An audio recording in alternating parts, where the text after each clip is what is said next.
Lo hemos estado revisando durante toda esta jornada, también ayer, tras una maratónica sesión. La Cámara de Diputados aprobó hoy la acusación constitucional en contra del presidente Piñera para hablar de sus consecuencias, implicancias, escenarios también que se abren en la elección presidencial. Estamos con Marco Moreno, director de la Escuela de Gobierno y Comunicaciones de la Universidad Central. Marco, bienvenido a Canal 24 Horas, ¿cómo te va? Hola Andrés, ¿cómo estás? Muy buenas tardes. Marco, entrar primero, a ver, la forma y fondo, lo que vimos hoy día. Se ha conversado mucho los días anteriores sobre el fondo, si es que amerita o no una acusación, claro, tema de abogados. La forma, lo que vimos hoy día, recién lo conversamos con el diputado Silver, las 15 horas de alocución de Naranjo, el tema del PCR de diputado Sabac, todo lo que vimos esta jornada, ¿cómo lo has visto tú? Bueno, es cierto que cada vez más en política las formas son el fondo, ¿no? Son muy importantes en la manera en que se llevan adelante determinados procesos.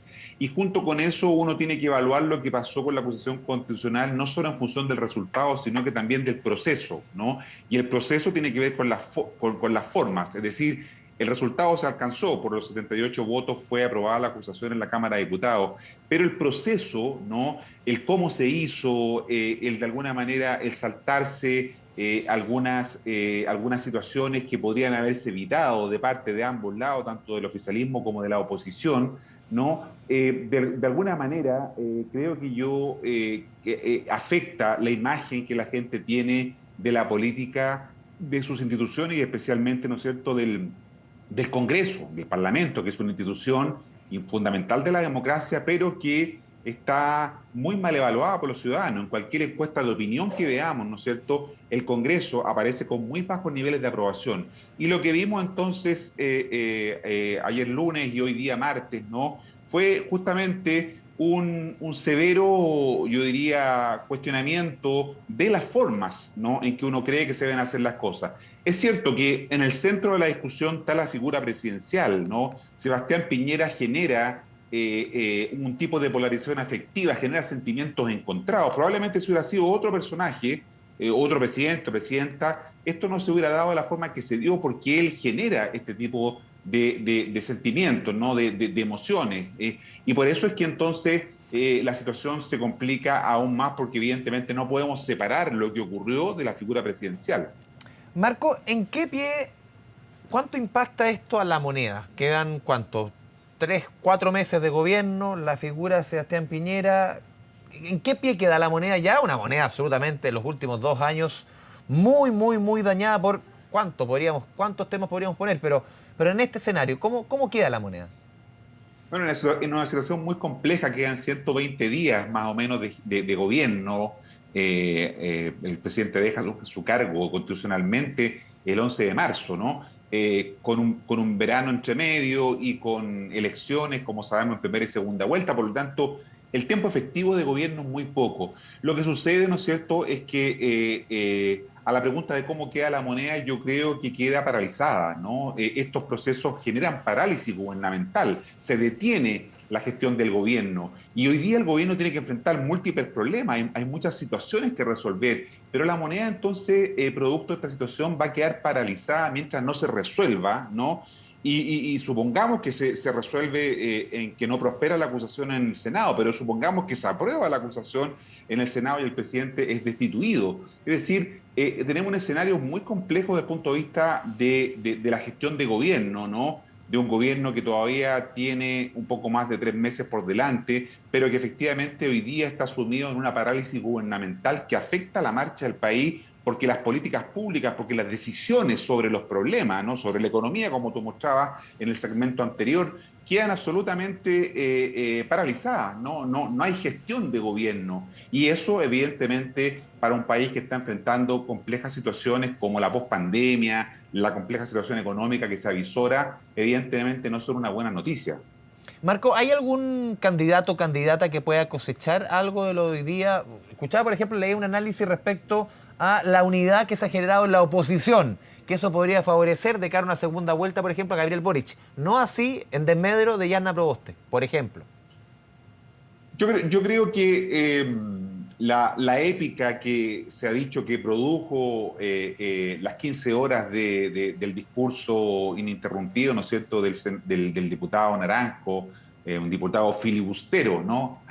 Aludiendo a la forma que se usa en otros países para referirse a esta actividad, ¿no es cierto?, o a esta acción que puede desarrollar un parlamentario para obstaculizar, obstruir, ¿no es cierto?, un procedimiento en el Congreso. Evidentemente es un elemento que genera mayor cohesión, ¿no? Genera cohesión al interior de la oposición, justamente porque le devuelve de alguna manera un cierto relato de unidad, ¿no? Que había estado fuertemente afectado producto de la primaria, ¿no es cierto?, de la elección presidencial y de las elecciones incluso de mayo de alcaldes, gobernadores, concejales y convencionales. Eso había fracturado la oposición y esta situación de alguna manera la favorece. Y fíjate que, Andrés, que es una situación que se podría haber evitado, o sea, si esto se hubiera hecho, si hubieran votado telemáticamente, supongamos, ¿no es cierto?, o hubiera habido un sistema de pareo, no se le hubiera dado la oportunidad a la oposición, ¿no es cierto?, de que de alguna manera genera un clima, una voluntad política por actuar, sobre todo en una eventual segunda vuelta, ¿no?, en hacer un apoyo cruzado a cualquiera de los dos candidatos, Yanna Proboste o Gabriel Boric, que pudieran pasar a la segunda vuelta, ¿no? Recibirán probablemente el apoyo del otro candidato porque hay un clima de unidad mucho más evidente. Pero además, ¿no es cierto?, esto podría favorecer eventualmente un acuerdo de gobernabilidad a partir del 11 de marzo. Va a ser muy necesario porque vamos a tener un Congreso fragmentado nuevamente y por lo tanto estos símbolos, estas situaciones que ocurren, ¿no es cierto?, ayudan y fortalecen, son elementos que permiten cohesionar de mejor manera a la oposición en este caso y por lo tanto creo que es efectivo, que hay que leerlo también como una situación que tiende a mejorar las relaciones, el clima dentro de la oposición, especialmente de cara a la segunda vuelta para favorecer un voto cruzado que eventualmente pueda instalarse para él o la candidata, ¿no es cierto?, que puedan pasar a la segunda vuelta. Sí, hoy día conversando en la mañana, Marco, con el diputado Francisco Durraga de Bópoli, él decía, y vicepresidente de la Cámara, él señalaba y aseguraba que, por ejemplo, en la zona centro-derecha y de la derecha, aquí el que salía y que podía cosechar más era, sin duda, José Antonio Kast, por esta lógica del orden. ¿Tú lo ves así también? No estoy tan claro Ya. que eso esté planteándose así, porque no se está discutiendo una cuestión de orden público. José Antonio Kast lo que ha instalado, ¿no es cierto?, es un discurso en esa línea. Pero aquí el desorden que se produjo en el Congreso corre de lado y lado. Una cosa es cómo actuó la oposición, pero el oficialismo, los parlamentarios de oficialistas hicieron lo posible por boicotear, ¿no es cierto?, la actividad que se estaba desarrollando ayer, ¿no es cierto?, trayendo a los funcionarios de la Secretaría, de la Secretaría Ministerial de Salud, ¿no es cierto?, para dificultar el ingreso del diputado Jorge Sabag. Jorge Sabat, perdón, para evitar, ¿no es cierto?, que pudiera efectivamente ejercer su voto, esta negativa a no haber no discutido la cuestión previa, ¿no?, y haber pasado directamente, ¿no es cierto?, al fondo de la cuestión, con lo que se podría haber ganado un poco más de tiempo. Es decir, la política de lado y lado yo creo que salió seriamente afectada. Piensa tú además que parecía ser que a la política le interesan más los delitos económicos que los derechos humanos. Porque hace 2 años atrás, ¿no?, el año 2019, se planteó otra acusación constitucional contra el presidente Sebastián Piñera a propósito, ¿no es cierto?, de la vulneración de los derechos humanos que se habían producido tras el estallido, y no prosperó esa acusación. Y sin embargo ahora sí prospera, ¿no? Entonces, por lo tanto, la política queda en entredicho, ¿no? Y cuando hablo de la política hablo tanto de los parlamentarios oficialistas como los parlamentarios de la oposición, que evidentemente, como te decía antes, afecta lo que ocurrió ayer Marco, a la imagen del Congreso. sí, justamente recuerdo, de acuerdo a lo último que tú comentas, haciendo la comparativa de la primera acusación del presidente respecto a ahora, también uno podría decir, le da el argumento un poco a la moneda, de decir, esto tiene un fin electoral. Y por eso que genera tanto apoyo, más allá, como tú mencionas, la figura del presidente Piñera, que también es capaz muchas veces, no es la primera, de juntar a toda la oposición, pero en este caso el apoyo también tiene relación con el clima o con el momento calendario que estamos viviendo. Sin duda, el ciclo electoral es muy propicio para que se intente por parte de los partidos políticos, por parte de los candidatos, para establecer identidad, ¿no?, diferencia. Fíjate tú que inesperadamente el presidente Sebastián Piñera se convierte en un tema de campaña Hasta ahora Piñera no tenía ningún rol en esta campaña, tenía candidato y el candidato sabemos que está en una situación muy incómoda porque José Antonio Kast es del sector, pero no representa al gobierno, ¿no? No representa a la coalición de gobierno. Sin embargo, a partir de ahora, ¿no? Y en estos días que dure, ¿no es cierto?, ahora la acusación que pasa al Senado, evidentemente la figura del presidente Sebastián Piñera va a ser funcional a los objetivos electorales de ambos lados, ¿no? Pero especialmente de la oposición. Y por lo tanto, inesperadamente se convirtió en un elemento de la campaña política, de la campaña electoral, porque evidentemente estamos en ese contexto, ¿no?, propio de lo que es la fase agonal de la política, es decir, de la lucha por el poder. Este periodo, el periodo del ciclo electoral, es característico por eso, ¿no? Porque se enfrentan, ¿no es cierto?, los partidos por la lucha por el poder. No estamos hablando de la fase arquitectónica, que es la que ocurre después de las elecciones, sino que de la fase agonal, en donde el presidente Piñera se vuelve a instalar como un factor inesperado, como decía, de la campaña, porque evidentemente va a ser usado él, ¿no?, como un elemento probablemente por varios de los candidatos al Parlamento, tanto a la Cámara de Diputados como al Senado. Marco, ¿ves tú o sientes que a 12 días de las elecciones presidenciales los dados están echados, que seguramente sí o sí va a la segunda vuelta, va Boric y Kast, como han dicho las encuestas que hoy día ya no se pueden publicar? ¿Sientes que esos dados ya están echados o sencillamente aquí todavía queda agua por correr? Bueno, quedan 2 semanas, 2 domingos, pueden pasar muchas cosas, ¿no?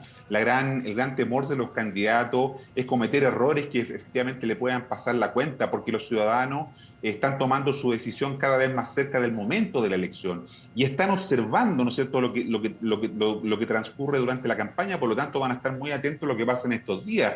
Vamos a tener un debate presidencial que está organizado por Anatel, ¿no es cierto?, el 15 de noviembre, por lo tanto ese debate va a ser muy decisivo porque ahí se pueden jugar muchas cartas los candidatos que necesitan desesperadamente, ¿no es cierto?, intentar dar un último sorpaso, un último golpe para pasar a la segunda vuelta. Y en segundo lugar, porque efectivamente las encuestas hoy día, ¿no es cierto?, las que conocemos, que como tú dices, ya estamos en un periodo de embargo, no se pueden conocer públicamente las encuestas, yo tendría dudas sobre que están en el sentido que están sobre representando de alguna manera mucho a algunas candidaturas, y hay que tener cuidado. Ya pasó el año 2017 con la sobrerepresentación que hubo de la candidatura de Sebastián Piñera, por ejemplo, y un castigo a lo que fue la candidatura en ese entonces de la candidata del Frente Amplio, ¿no? Se subestimó los votos que obtuvo finalmente Beatriz Sánchez. Por eso hay que tener cuidado con las encuestas, porque de alguna manera las encuestas sirven cuando tú te mueves en variables que son ciertas, pero estamos en un contexto de mucha incertidumbre, por eso que las encuestas no logran, ¿no es cierto?, poder identificar adecuadamente cuál puede ser el escenario probable que vayamos a tener el 21 de noviembre. Por último, Marco, ¿crees tú que un poco como se ha dado la tónica, por lo menos en los diferentes temas que van tomando la agenda en la elección parlamentaria, presidencial, uno ha visto que temas como seguridad, orden, violencia, temas que quizás en otras elecciones no ocupaban, no movían la brújula? Es uno de los ejes que está moviendo hoy día la brújula y significa, por ejemplo, que estemos viendo a un candidato de derecha dura, como José Antonio Kast, esté subiendo en las encuestas. Sin duda, porque esta elección no se trata de decisiones sobre políticas públicas. Yo sostengo que muy poca gente ha leído los programas de gobierno, por lo tanto la gente que puede estar apoyando a Kast, a Boric o a Yanna Proboste o a cualquiera de los otros candidatos, más bien está viendo o buscando en ellos atributos de liderazgo, ¿no es cierto?, cómo enfrentan determinados temas como los que tú señalabas, por ejemplo, más que respecto, ¿no es cierto?, de la discusión sobre políticas públicas. Esta elección se trata sobre aspectos más bien de tipo emocional, ¿no es cierto? La política se ha ido sentimentalizando, la política tiene que ver menos con la razón y más con la emoción. Y por eso que de alguna manera, cuando uno piensa en estos temas, orden público, seguridad, no lo hace desde la discusión de una política pública, sino que lo hace desde cómo ese candidato o candidata va a responder frente, por ejemplo, al tema de la migración, o cómo va a responder respecto del tema, ¿no es cierto?, de la situación en que están los pensionados o la salud, ¿no? Más allá de la discusión sobre la política pública, lo que se está discutiendo tiene que ver con cómo ese candidato o candidata va a enfrentar esos temas, pero desde su liderazgo, ¿no? Desde sus condiciones para poder hacer frente a esos desafíos. Y eso tiene que ver más con una visión sobre los liderazgos, sobre las personas, sobre lo que van a hacer, sobre lo que ha sido su historia de vida, más que respecto de las políticas públicas que van a llevar adelante. Marco Moreno, como siempre, te agradecemos tu buena disposición con Canal 24 Horas. Muchas gracias. Chao Andrés, buenas tardes. Buenas tardes.